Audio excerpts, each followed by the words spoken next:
The mountain above the North Korean nuclear test site in Punggye-ri has subsided by half a meter since last year, according to a group of international scientists.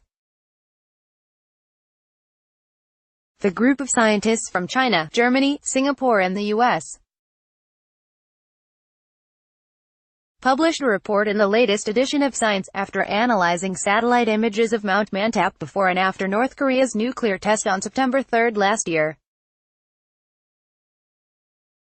They show the entire mountain rising 2 meters due to the shock of the blast and then collapsing 0.5 meters afterwards. The researchers analyzed synthetic aperture radar (SAR) images of Mt.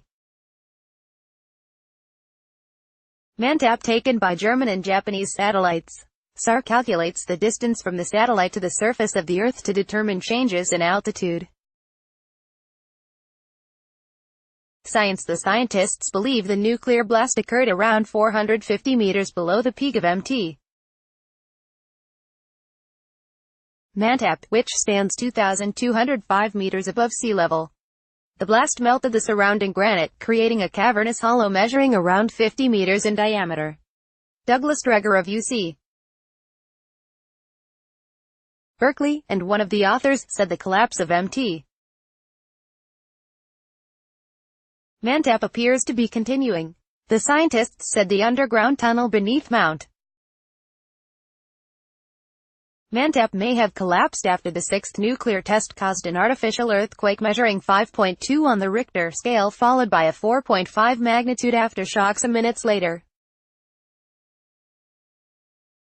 They believe the aftershock in fact originated from a point 700 meters south of the blast site, which stands between it and the entrance of the shaft, and appears to have been caused by the collapse of either an underground tunnel or another hollow that was formed by a previous nuclear test.